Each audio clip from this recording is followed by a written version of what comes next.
So after living in the US for several years, this gentleman here decided to come back to Kenya and do some amazing work.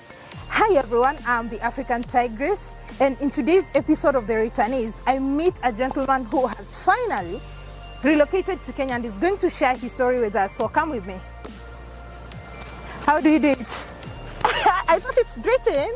You did this. Greetings. How are you? My sister. How are you doing? I am so very happy to be here today and to be in your presence, especially surrounded by such beautiful nature. I know. And so thank you for hosting me on your show here today. You're welcome. You're welcome. You can start by introducing yourself to Fantastic. Viewers. I was waiting for you. You want to have a seat or you prefer standing? Oh, we can sit. Excellent. Excellent. Excellent.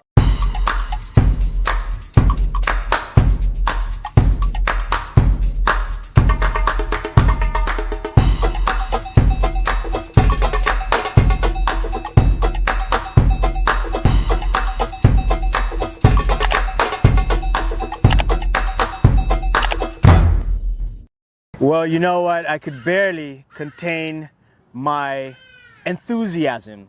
So if you see me bubbling over a little bit in this interview, know it's because I know I'm in the presence of greatness, the African Tigress herself. So African Tigress, just a very brief introduction. My name is Kunga Kihoia. Once again, a child of the universe, a child of the Most High. And here on the African continent in Kenya, right here, by the way, in the middle of Nairobi itself. No one would know that it's such beautiful nature right in the middle of this very busy, bustling city. But nonetheless, I've had a chance to come and relocate back home. I've been back home for about 5 years so far. And I think I'll be sharing a little bit of that story here today. Awesome, awesome. I know I met you some time back and we didn't have our schedules have been just, when I'm on this side, on the other side. So I'm finally glad to meet Kunga, and you said you're born in the US, right? Yes. So how did you get your way to Kenya? Fantastic. Well, let's say it wasn't something that just came about overnight. It was a progressive series of progressions that happened that after being in corporate America, by the way, I just want to say, first time I came back home was between the ages of 10 and 15 years old. I actually went to school not far from here called Milimani. High school, right around from Kilimani, if you may know what the school is. Yeah. It was when the school first opened. I remember our beautiful brown uniforms. It was a very interesting, but nonetheless, between the ages of 10 and 15, I went back to high school in America, university there. I was in business school there. But eventually when I left business school, I ended up climbing the corporate ladder in Wells Fargo, one of the large banks in America in banking. But then after being there for a while and I was pretty successful there, I realized that I'm psychologically unemployable. Me and jobs, you don't mix like oil and water. So in that, I found a way to get fired. I didn't have the guts to quit.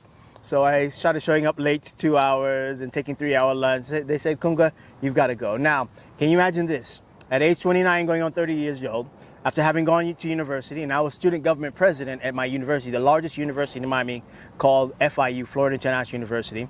After working corporate America, making, at the time, was some of the best money that a person can make coming out of, school, climbing that corporate ladder. But after all this, having gone to university, I ended up, once fired, with no job coming in, no money coming in from a job, no business succeeding, I ended up homeless, sleeping in a car in Miami, 183rd Street and 441. Wait. That's something. So the money that you are getting in corporate America, you didn't invest? Let's say... Or buy a house? Let's say I had made some bad investments, right? So it's always good to be money-wise, investment-wise, and take care, especially when you have great money coming in. But certain situations led me where I ended up sleeping in a car. Now, this is very important that I share with everyone. I ended up broke, but not necessarily poor. You see, broke is a temporary condition. Being poor is a mindset. Yeah. It's a consciousness. And so, yes, I did not have money, but I had a wealthy consciousness and a wealthy mindset. And so I decided that I was going to change my financial situation. And I made a very deep resolution that I found business mentorship I'm very big on mentorship. So you hear me sometimes talking about the African traveler, who I've been, I had an interesting time with that name today, being my digital and social media mentor in that regards. But at that time, I found mentorship, we found a business model, and we went hard, we pushed it. And by the time I'm about 33, 35 years old, I had more money than I knew what to do with it. I had achieved this success that I had visualized and worked so hard. Was that in America? That was in America. Yeah. And so I ended up with all this exterior success, but something happened, which is very ironic. No one could have told me had I not gone through it. Because I had, and I told you when I was in university, I had discovered something that I loved in university. I loved the space of wellness, health, things like meditation, things like yoga. I became a vegetarian very early in my life. I loved the wellness and health space, but I could not make a living at it. So when I started chasing money in that business opportunity, I was giving myself, let me go get and make a lot of money, and then I'm going to come back and live my health and wellness love. But it was almost fatal because I sacrificed many of my principles and my values to chase the money. And I ended up with all this money, external success, but I was about 350 pounds. That's almost about 160, 170 kilos. Okay? Were you vegetarian at that point? Now, imagine this, and that's some of the interesting part of the story. So imagine from being a vegetarian, I was a certified yoga instructor. I was teaching yoga and meditation, breathing exercises at Miami-Dade Community College. I was an adjunct professor there. And imagine going from a health and wellness lifestyle, swinging to the other end of the pendulum where you're overweight, you're having pre-diabetes, heart, high blood pressure. So that's why I ended up taking a journey to actually come back home, right? Because I realized that the price I had paid and the sacrifice I had made to have that money, I was no longer willing to sacrifice anymore. And so I decided, after there was a wake-up call, a couple of my business partners who we were both working kind of a similar type of journey, and they ended up succumbing early to life to these lifestyle diseases. And I said to myself that if things didn't change, if there wasn't a paradigm shift in my life, their fate might end up being my fate. And I didn't want that to happen. And that was the genesis, that was the seed for this Back to Nature initiative and coming back home. Yes. So now you've mentioned Back to Nature. So tell me, what's Back to Nature?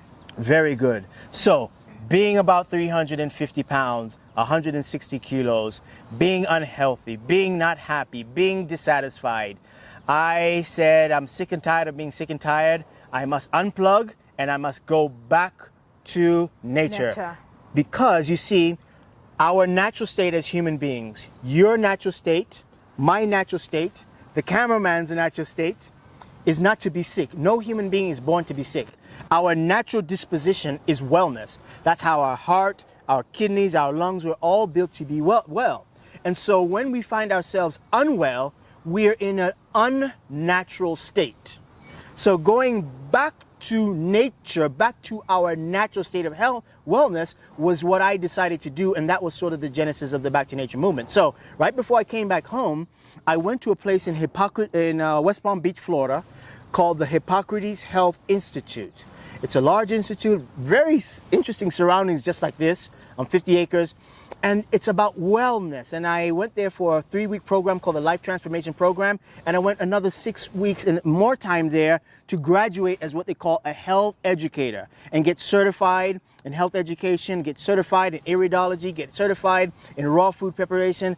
And by the way, I'm 350 pounds now, going sort of back to nature. And then I graduated in November 2014. December 2014, I was on Kenyan soil. I was only supposed to be here for 3 weeks.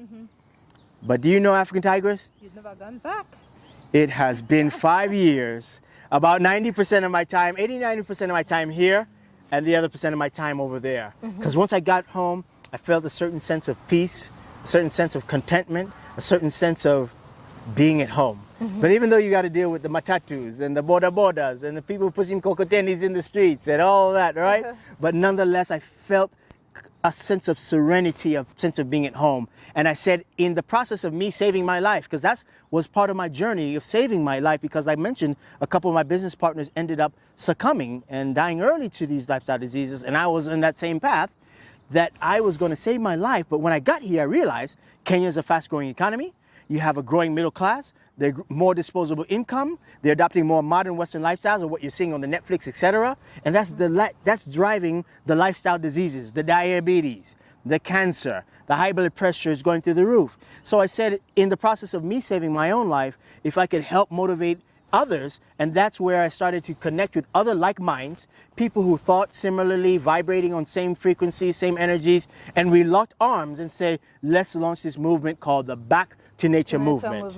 And that was sort of the agenda, and it has a very simple philosophy and ideology and mission statement. The philosophy and ideology is that the closer we are to nature, the more whole, happy, and at peace we are. The further we get away from nature, we get into a state of dis-ease, right? And versus being at ease when we're close to nature. And our mission statement is, we seek to inspire, motivate, and encourage Kenyans, East Africans, and Africans, and this is including of the diaspora, through a movement to adopt a more natural, holistic lifestyle approach towards maintaining or regaining our health and wellness. And so that's a little bit about what the Back to Nature initiative is. Okay. So earlier on when you farmed today. Yes. So maybe you can tell us a little bit about your farm. Fantastic. Well, after spending a couple of years developing this particular movement, raising consciousness, sensitizing more people towards natural, holistic lifestyle solutions, not just a fat diet or just doing a quick detox here and things along those lines, but how to shift a paradigm shift of the mind, how to modify behavior in that particular sense. We realized that part of the food system was compromised. Part of the food system was contaminated. So we found that people are growing food next to, sewers. People spraying a lot of chemicals and a lot of poisons on the food, right? And so we said, if we're going to have a really holistic sort of health approach, we must be able to deal with the farm to the fork. And that was when we decided that we are going to now take the idea and the concept of what we're doing from the movement and incorporate an organic farm. And that's the birth of the Back to Nature organic farms where we were today. And with that, it's an organic farm where we use more natural, organic ways, what they may call regenerative agriculture, agroecological agriculture. Some may call it permaculture. There are many terminologies given to this way of approaching, but it's no different than what your grandma, my grandma, that's the only way that they used to farm, right? And so in that regards, that's what the farm is based upon. We're growing avocados there, but so many other horticultural plants and food. Especially, I'm so happy that a lot of Kenyans have a very high demand for the managus, the tereres, the kunde. Which indigenous African vegetables do you like yourself? Managus. They call it African nightshade or blackshade, something there you like go, that. the nightshade. Managus. Yes. Yeah, I like that. Wonderful. With a little gima, a little bit of ugali. Just a little bit, and avocado. Hey, avocado. You cannot miss that one. Wonderful. Yeah, must have some avocado. I mean, like that's. I don't even need meat or anything with that. Beautiful. Like, So I can attest. When she saw the avocado trees on the farm today, her eyes lit up. She was smiling so brightly, and we made sure. Don't forget my avocados today. Yeah, you got a whole bunch of them. But yes. Yeah. So you say that you had linked up with like-minded people. Yes.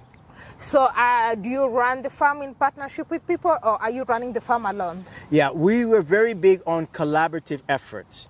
And we do believe on leveraging each other's strengths. And that's one of the things that sometimes that people sort of lack is they don't have an opportunity to work. They work in silos, right? And that's even for the YouTube community here in Kenya. I'm really encouraging. And that's why I'm happy that individuals like the African Traveler has taken me under his wing. Watermaya has taken me under their wing to collaborate. And so, yes, we do have collaborative partners with our particular farm.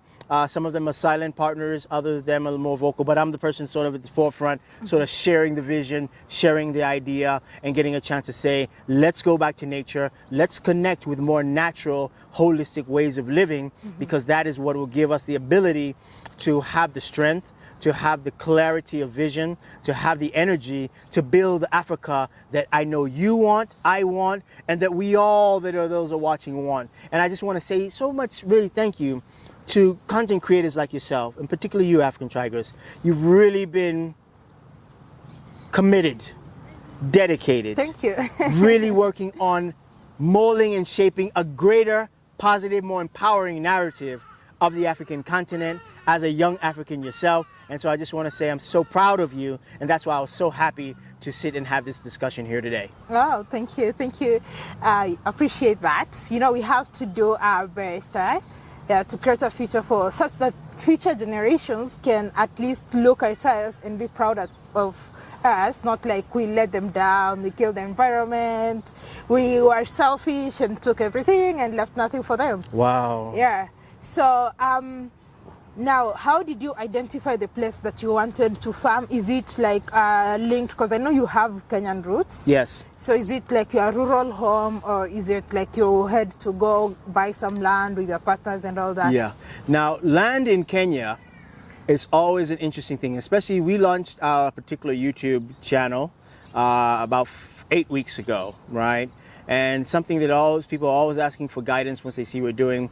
Now, one topic I do not discuss is land. I leave that for those who are the experts in land, because land is such a sensitive topic in that regard. Yeah. But I will say that once you have acquired land, or once you have land, we will be able to give you guidance through all the toil we've been through in the last 4 or 5 years, in terms of if you're interested in farming organically, whether in the small things like kitchen gardens. I know we'll be setting up Miss Trudy's kitchen garden. We want to come up and set up the African Tigress's kitchen garden. We're coming to set up African Traveler's kitchen garden and things along those lines. Or if you want to farm at a more scaled up level, we can help you set your business operations up. How do you put together your management? How do you work your operations in terms of your production? How do you go to market? How do you do your bookkeeping? You know, all the structures to approach it. And what happens is a lot of times people look at farming as just a side hobby or side business. And we say, no, take it seriously,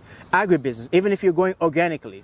Right, take it as an agribusiness in that regards, and those are some of the things we help sort of to give a little guidance in, and to provide a little insight from our personal experience. Mm-hmm. But when it comes down to land matters, we send people to the experts. We send people to those who sort of can give proper guidance, because that's a sensitive topic, particularly when whether you're born in the country, out of the country, etc. Mm-hmm. So we stick on farm-related matters in that regards. So are you looking at, maybe some people could be watching and they'd be very interested in partnering? Do you look at expanding a farm? Yeah. And maybe they would want to be part of Back to Nature Farm?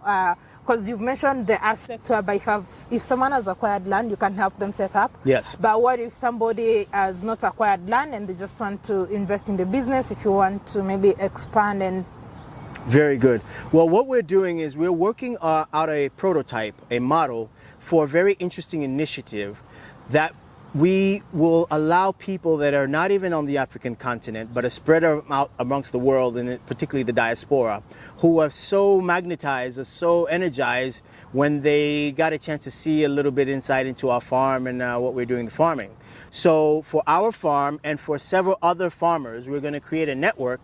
And we're going to have what they call an Adopt a Farm or Adopt an African Farmer initiative. Mm-hmm. And so, for instance, you might have initiatives around Kenya where you can adopt an elephant. Mm-hmm. You have initiatives you can adopt, an orphan and things along those lines. Yeah, adopt a light, adopt a road. So what we're creating is a model where people will be able to adopt a farm or adopt a farmer. Mm-hmm. And we're creating this model where on a half an acre, that there's certain ways that you can grow that can be able to produce about $2,000 a month, 200,000 shillings.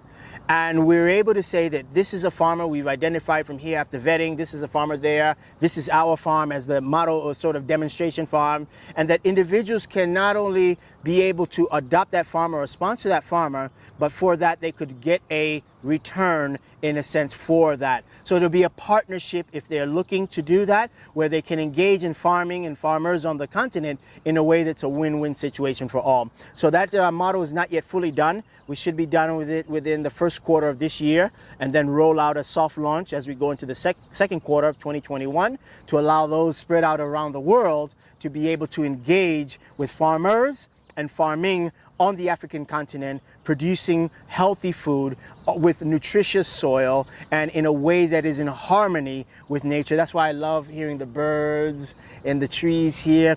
That's why I was so happy. I said we have to come and do the interview in this section because it's in really a natural, beautiful, yes. beautiful place. So yes, that's one of the things we do. But no, if you have a farm already, we'll have a program where people can send their farm managers or their staff over to our farm, see what we're doing. We can be able to help guide them in terms of setting up we've got, so for instance, some of the videos we've done of our farm, so many questions have come into, well, how is it that you do the water system? How is it that we build an irrigation system? How is it that you're able to do this? How, if you want to do avocado orchard, how do you do? And so we'll be providing some of those consultation services to individuals, and they will be able to reach out. I give them my contact information, you know, as we end this particular call, and they can be able to follow up in that regards. But agriculture and agribusiness is the backbone of an individual, of a family, a community, a country, a nation, a continent, and the world. Yeah.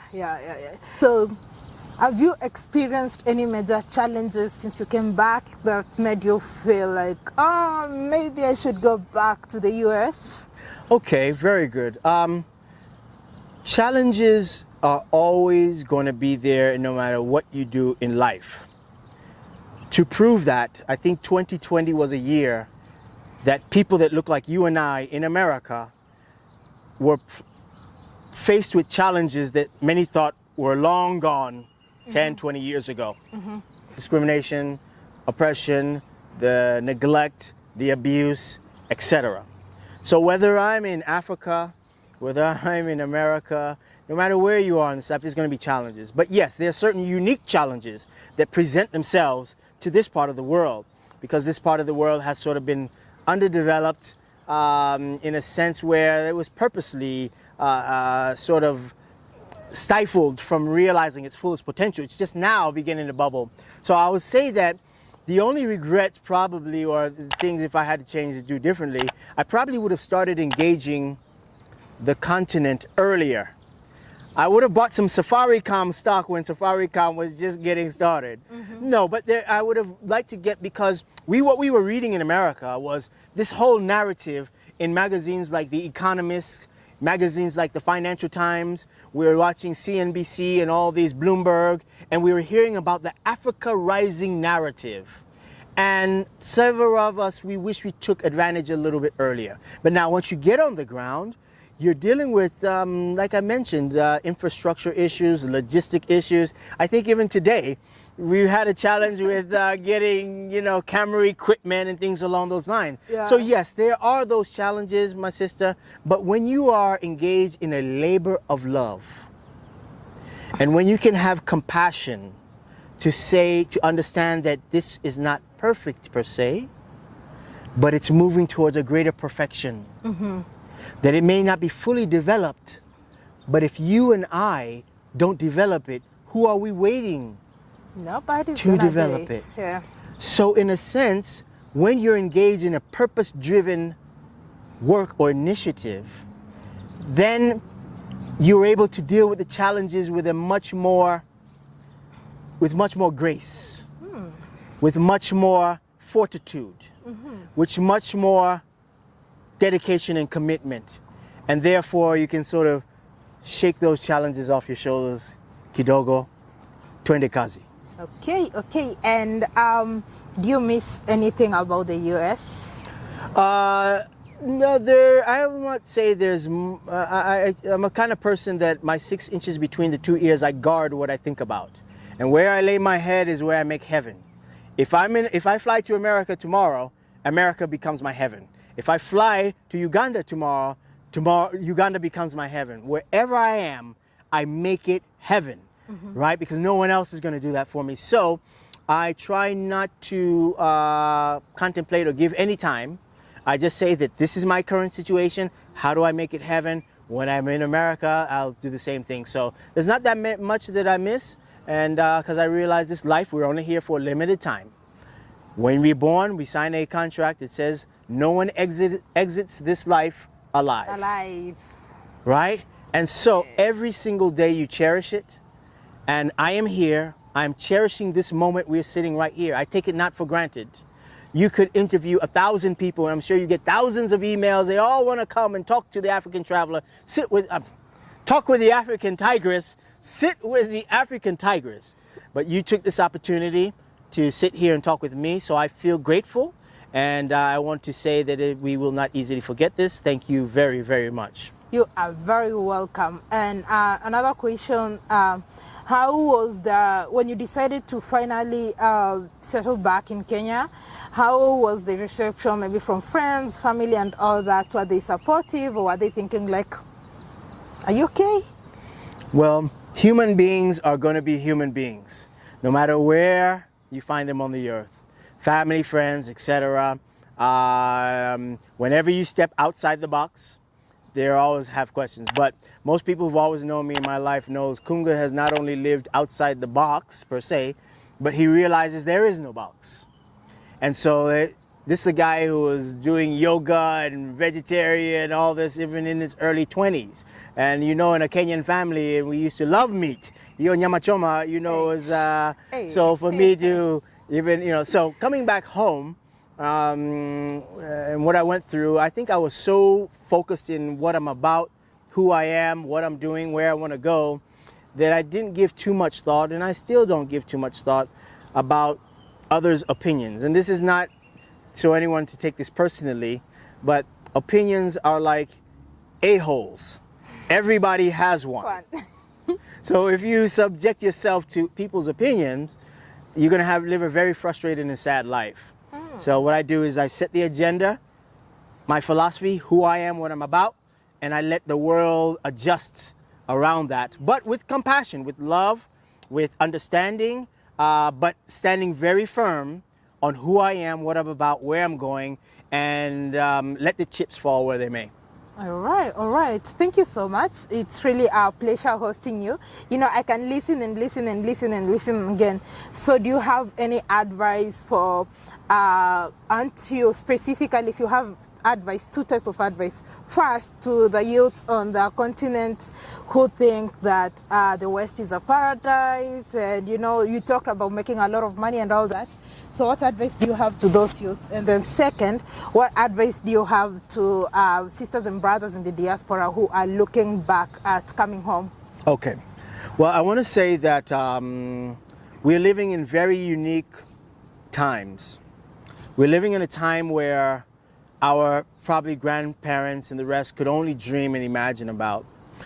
We're living in a time where things are changing in the world. I think most people can see that. Some of the political developments that have been happening in America is something that has been something eye-raising.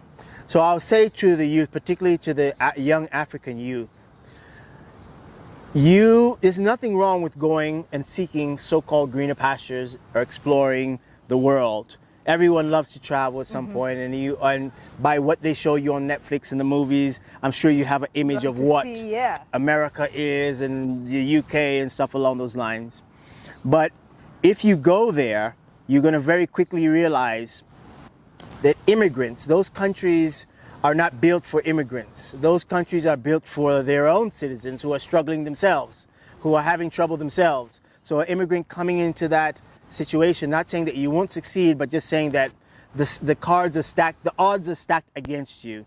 So maybe 3 to 5% of immigrants aren't going to have any real success.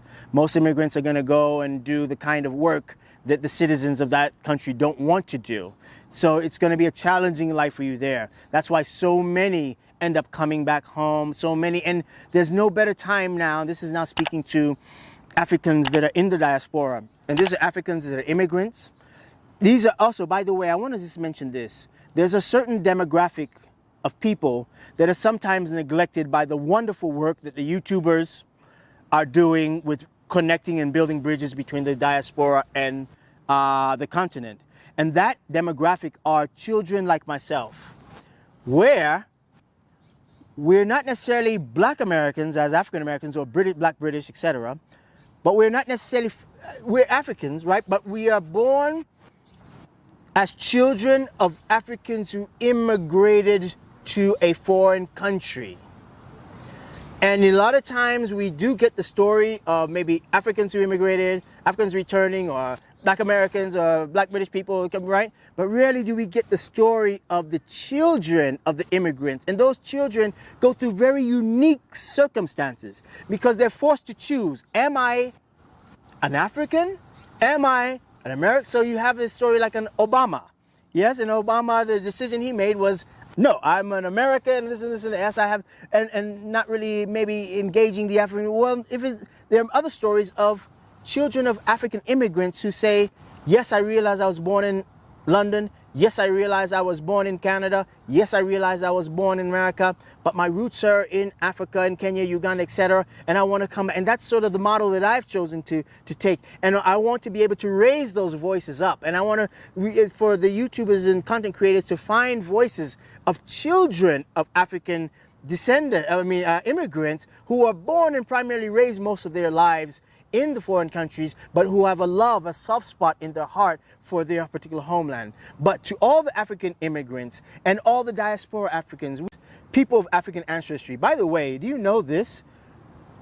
Many people do not know that Brazil alone, one country in South America, is only second in terms of population of people that look like you and me, only second to Nigeria.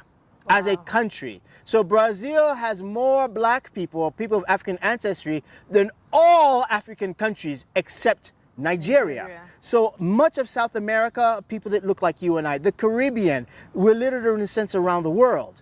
And so we're saying that a time has come that we're seeing value in our motherland and homeland. And so many others have seen value. And your ancestors, our ancestors sacrificed, spilt blood, gave their lives and laid their lives down so that we can inherit this place we call Africa today. And if we're not careful, those on the continent and those in the diaspora, others are eyeing our inheritance. So the Chinese are here, not to pick on the Chinese, I respect some of the work that they're doing here, but they're human just like anyone else, and the humans would take opportunities where they find them, yes? But all the others coming from whether the Middle East or coming from, other countries in Asia, etc., are here. And we're saying that it's high time that people of African ancestry take a very, very serious look at the African continent. It's not just something we're doing here for YouTube. It's not just something for social media. It's not just something for entertainment. It is something for our children's children's children. You mentioned that we are here. People sacrifice for us to be here. Yeah. Don't you think that we should sacrifice for also the next generation yes. in that regards? Yeah, and so that is a sort of a message out of love and out of compassion to those in the diaspora, because we know that sometimes life circumstances put you in a position where you need to seek for greener pastures or opportunities, other places, and that's okay. But we're saying that what soon as options open and there's an avenue to reconnect to your motherland, do like all other people do. The Chinese that are right there in America and all the Chinatowns, for those who've spent any time in America, you know there are Chinatowns in America. You know there are little Havanas in Cuba. They know every community that has come from outside. They have their small community and they find ways to make the American experience work for them and invest back in their homelands. We're saying we want to be able to do the same thing for Africa and for Africans, whether you are recent Africans as immigrants or through slavery, through much of the colonials, all of that ended up in these foreign lands in that regard. So I hope that made some sense, African Tigress. It does. It does. Fantastic. All right, thank you so much. It's been a pleasure hosting you. Yes. All right. So the pleasure is mine. I just want to say one last word for her. Continue your journey. I know you're about to embark on an amazing trip. 21 countries in 2021. And 22 in 2022. That's how we're going to do. Wow. Until we're done. What ambition as a young woman to have that fearlessness. to be brave, to be audacious. So I want to ask that the Creator, the Almighty, gives you strength, energy, protection, guidance, to be able to make a way for you to go into all these lands. You mentioned you're going, I think your third country is going to be DRC. Yes, I can't Congo. wait. And I've said I haven't seen anyone creating some real content coming out of the DRC. And we want to see the Congo, our brothers and sisters there. And the way you bring this wonderful content, I just want to say I'm looking forward to that. So God bless you. Thank you for sharing this time and sharing me with your audience. And I just would like to say that if anyone is interested in finding out more about our Back to Nature initiative, please don't hesitate. If that's okay, I can share with them? Yes. Okay. If the message has resonated with anyone and they'd like to find out more about what we're about at Back to Nature, who we are, what we're doing, follow a little bit about the experiences on the farm, you can come to our YouTube channel, which is about 8 weeks old. And I want to say we've been having a little success, about 2,500 subscribers. So all subscribers who's come over, I just want to say thank you. And it's Back to Nature, one word, BACKTONATURE, Back to Nature, space, Africa. Back to Nature Space Africa. And also we have a WhatsApp number. They can reach us out. A lot of people have been sending us messages that we've been using, and you can reach us at +254 77 324 3546. If you're in Kenya, that's 077 324 3546. Just send us a message if you want to come do a farm visit. If you're interested in more information about organic farming, organic lifestyles, our baskets that we will have available soon, setting up a kitchen garden, we'll be happy to do that. And look out for the kitchen garden for the African tigress coming soon. I can't wait to have one. Fantastic. So thank you so much for watching that episode. I really hope you enjoyed it. Don't forget to check out his YouTube channel, as he said. And I hope you're enjoying this episode. If you have any questions, drop them in the comment section. I know he's gonna answer them. He does videos too, he's gonna answer them. So yeah, let's see where Back to Nature goes to. Is he going to expand to other countries and all that? That's up to you to follow on his channel. So until next time, how do you say it? Kwaheri. Kwaheri, yeah. So until next time, kwaheri. God bless. I love you all. Bye-bye. Peace.